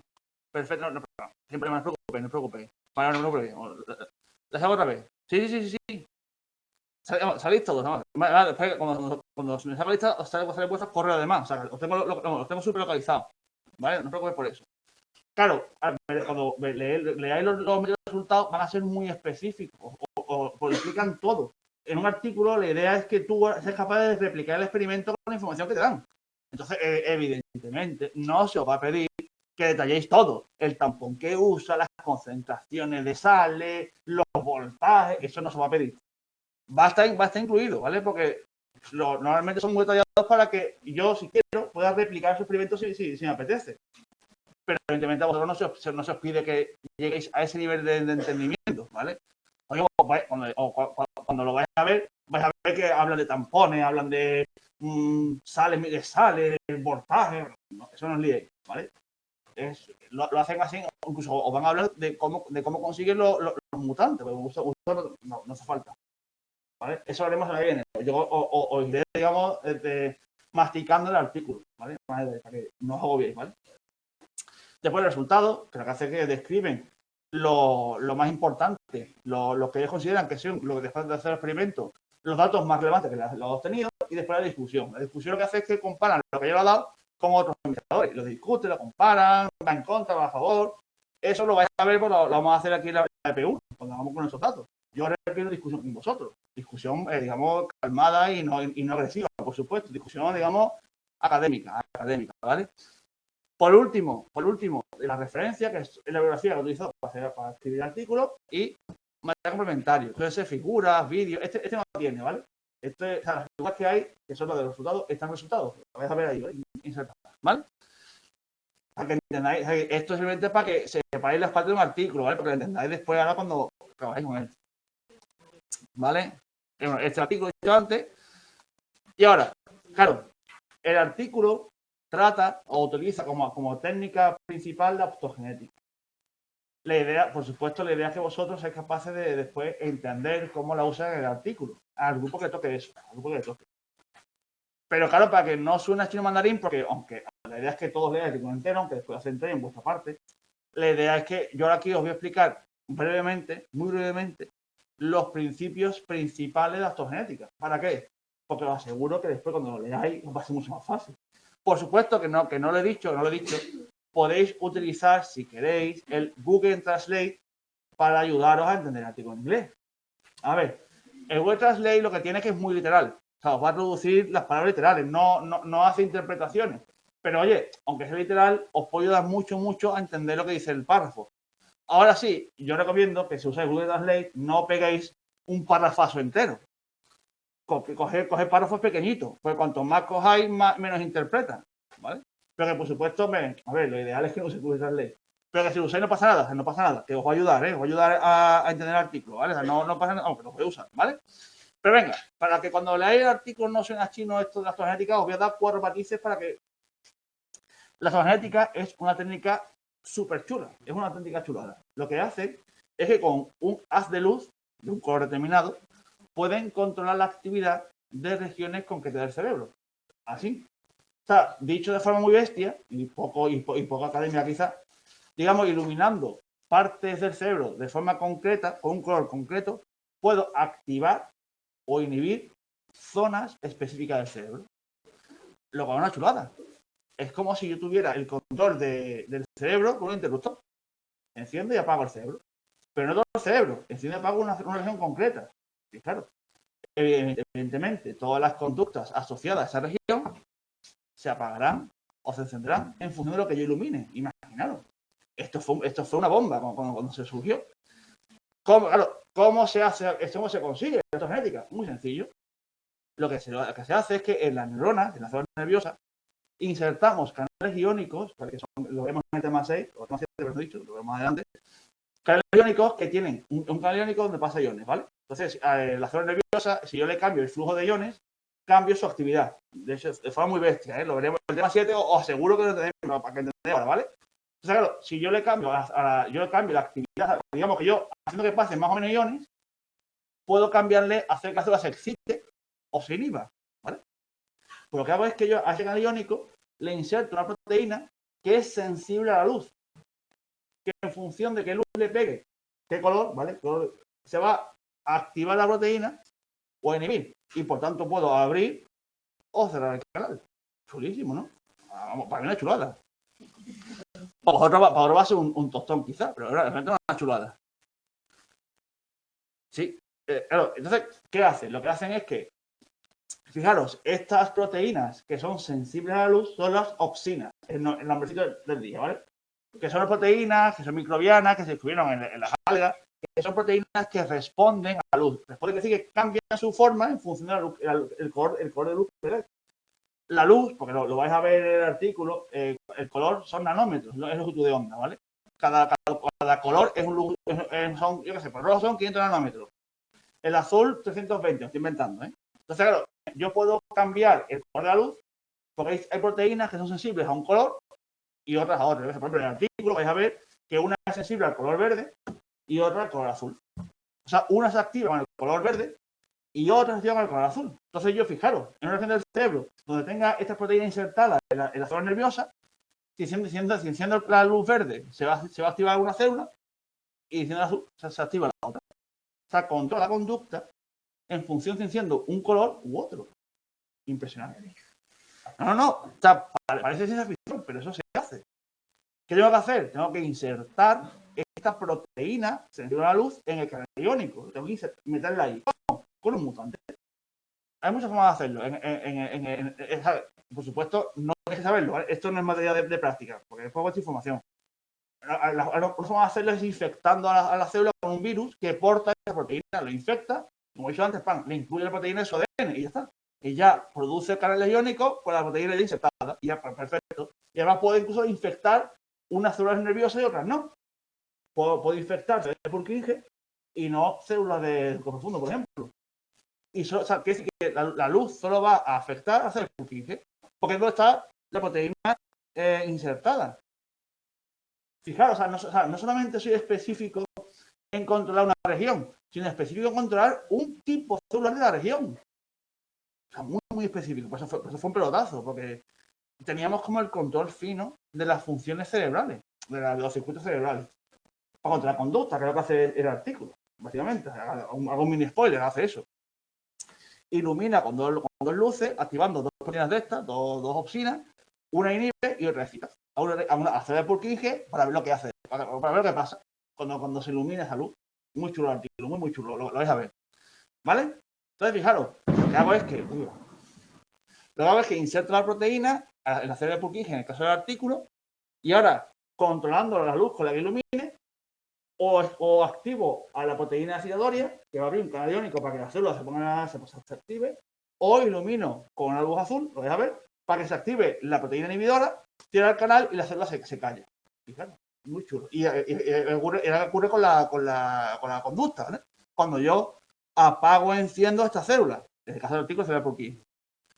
La pregunta del millón, pero es a mí, pero yo antes de hacer el estudio tengo que comprobar que todo funciona bien, ¿no? Que el artículo vais a ver que hay una serie de experimentos previos para comprobar que la técnica funciona.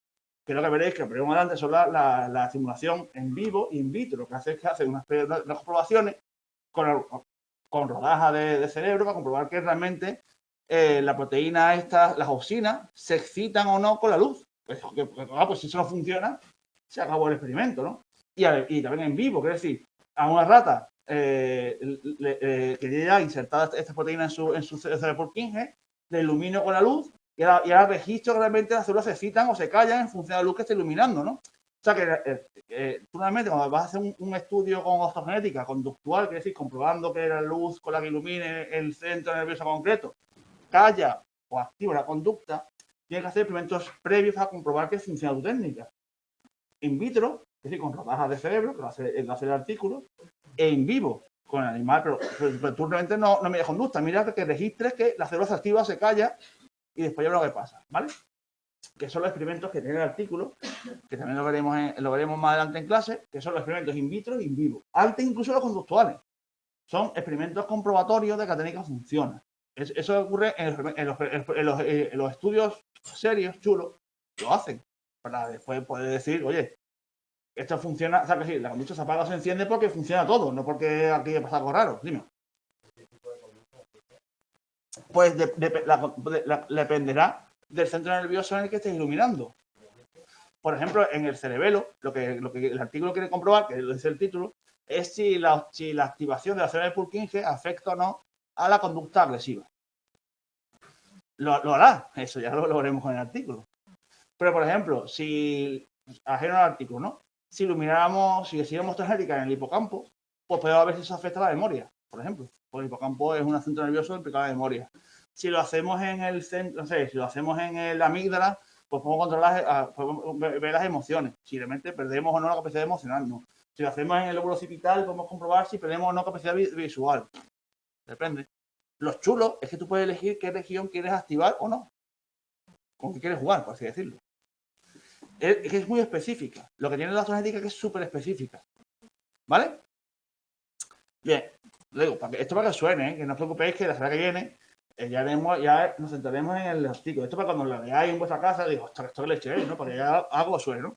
Por tanto, con la osteogenética, digo, puedo estimular de forma específica neuronas de una región concreta del cerebro y además puedo utilizar optogenética para excitar a las neuronas o para inhibirlas en función de la proteína, la opsina sensible a la luz que inserte. Hay opsinas que se activan con la luz y otras que se inhiben. En el artículo usan las dos, evidentemente. Usan que se excitan y que se inhiben, ¿vale? Como os hago el mini spoiler. La cenerodosina es, que aparece en el artículo, que es CHR, es la que se excita, en la que pulsa excitación cuando se activa. Y la alorrodosina, que es la HAL, es la que se inhibe con la luz. Para que lo sepáis. Esto en teoría no, porque ya os voy hablando, ¿vale? Bien, de momento, esto es, en serio, una introducción. Es para que os suene, para cuando leáis el artículo no suene a chino mandarín. La madre del cordero, bueno, perdón, antes del chat, vale, no se oye nada, vale. Podría dejar, hombre, dejar de ver del todo, sí, pero tendrías que iluminar, digamos, los dos lóbulos occipitales, porque la visión está muy repartida. Podrías hacerlo, pero hombre, no es fácil porque es que está muy repartida la visión. ¿Qué tipo de visión afecta permanente? No. Lo bueno tiene, buena pregunta. Lo bueno que tiene la osteogenética que es reversible. Porque yo enciendo la luz y tengo un efecto. Y cuando la apago, se acabó. Claro, es un interruptor. Yo enciendo la luz y tengo un efecto. Inhibidor o excitador, depende, ¿no? Pero cuando apaga la luz, se acabó el efecto. Depende de las proteínas. Efectivamente. Pero ese efecto dura siempre y cuando la luz esté encendida. Cuando apaga la luz, se acabó. El animal vuelve a normal. Sí. ¿Sabes? Si una vez que era un mutante con esa. Sí. O sea, que no se gasta. O sea, fijaros, tengo un control de una conducta con un interruptor. Que es una chulada, o sea, en serio. Yo he hecho vídeos y eso te queda increíble. Si os gusta esto, pues una chulada, vamos. Si no os gusta, un tostón, no te lo digo, pero está muy chulo. Pero venga, que se nos va el tiempo. ¿Cómo vamos a hacer la práctica? Esta práctica se hace en grupos. Quiere decir, tenéis que agruparos en grupos de entre 15 y 20 alumnos. Aprox, quiere decir que si sois 14, vale. Si sois 21, vale. Si sois menos, no os recomiendo. ¿Por qué? Porque ahora cada grupo de alumnos, de 15 o 20, tiene que repartirse el trabajo. Y tiene que subdividirse en 6 grupos. Y cada grupo va a trabajar una parte concreta del artículo. Si sois 10 alumnos en el grupo, pues va a tocar trabajar bastante. Si sois 15, pues menos, por la idea que después, este grupo de 15 o 20 se separa en 6 subgrupos, a cada subgrupo ya os explicaré qué tiene que hacer, y ahora en grupos de 2 o 3, quiere decir que después cada subgrupo trabaja en grupo también. Entonces, claro, yo recomiendo que sea un grupo de 15 o 20 por lo menos, porque así trabajáis en grupos de 2 o de 3 cada subgrupo. Si no, o ver cada uno se va a comer todo, o entonces no yo lo recomiendo. A vosotros. Entonces, solo pido por favor que no ocurra como la BP1, que es decir, si hay alumnos o alumnas, compañeros y compañeras que os piden encarecidamente en el foro que lo incluyáis en un grupo, por favor, incluidlo. No discriminemos y abandonemos a los compañeros. ¿Vale? Porque vuestra función para el lunes, en serio, para el lunes que viene, son 3. 1, buscar y descargar artículos. 2, formar grupos de entre 15 y 20 alumnos. Ya, dentro de ese grupo, subdividiros en 6 grupos, ¿vale? De 2 o 3. Y a mí, mandarme por correo el grupo. Es decir, mira, Benjamín, este grupo somos estos alumnos y ahora estos 3 se dedican a la parte 1. Estos 3 a la parte 2. Estos 3 a la parte 3. Así, de aquí al lunes. Porque el lunes en clase, os voy a ayudar a cada grupo cómo tenéis que sacar la información del artículo. O sea, conmigo voy a decir, mira, pues el grupo de introducción, pues mira, es esta parte, va de esto, ¿vale? Para las preguntas así. El grupo 2 de tal parte. Entonces, vuestra única función de que el lunes el artículo descargarlo, leerlo por encima, formar el grupo de 15 a 20 alumnos y ahora esos grupos de 15 a 20 alumnos, a su vez, subdividiros en grupos de 2 o 3 y asignaros, o sea, y distribuirlos en los 6 subgrupos, ¿vale? Cada vez cuáles son, ¿vale? Un grupo para la introducción, 4 grupos para material y método, cada uno de una parte, y otro grupo para la discusión. Me diréis, Benjamín, pero entonces el grupo de introducción es más fácil que discusión. Créeme que no. Porque ahora voy a mostrar todos los subgrupos, se os va a facilitar unas preguntas que tenéis que responder utilizando la parte del artículo concreta. Es lo que yo el lunes os voy a enseñar a hacer. Yo el lunes os voy a enseñar a todos los subgrupos, aquí en clase, cómo tenéis que responder a las preguntas de vuestro subgrupo utilizando el artículo. Así que ningún grupo va a trabajar más que otro. A uno, es decir, que da igual que te toque introducción a que le toque el grupo 3 de material y método o de discusión. El trabajo es el mismo. Ahora yo os recomiendo que hagáis en grupo que 2 o 3 alumnos o alumnas os ayudéis entre vosotros para hacerlo, porque así es más rápido, más fácil, menos pesado y esto no es una tortura. Por eso los grupos de 15 a 20, porque haya más reparto de papeles, ¿vale? Repito, la única función de aquí al lunes es dejar el artículo, por supuesto, leerlo por encima para que os suene el lunes y organizar un grupo de trabajo de 15 a 20 alumnos y dentro de esos grupos subdividiros en grupos de 2 o 3 y asignarlos y distribuiros en las 6 partes, ¿vale? Introducción, 4 grupos, cuáles son, por materia de método y de discusión. Y a mí por correo electrónico me mandáis el grupo. A mí, esos son los integrantes y cada alumno va a hacer esta parte. ¿Por qué es importante? Porque es muy probable que cuando vaya el cuestionario, el equipo docente os pida que subáis la parte de vuestro subgrupo. Entonces, si Ana Pérez, a mí me han dicho, a mí, tutor, me han dicho que Ana Pérez se va a encargar en su grupo de la discusión, Ana Pérez tiene que subir la discusión al cuestionario, no la introducción. ¿Me pongo la película? Por eso es importante que de aquí al lunes, me mandéis el listado completo del grupo y la asignación en los subgrupos. Porque eso me lo guardo y cuando corrija yo voy a comprobar que Ana Pérez me suba la discusión. Y no porque la compañera de turno le pasó la introducción para que pueda subir algo. Te lo manda un integrante del grupo, ¿no? Eso es. Para que te lo van a poner. Muy buena, de hecho, muy buena pregunta. Eso, gracias, lo iba a decir. Efectivamente, esa compañera, esta información me la manda el responsable del grupo, como el jefe de grupo, ¿vale? Es suficiente, ¿vale? De hecho, la práctica, a mí se me manda, porque la vamos en clase, ¿vale?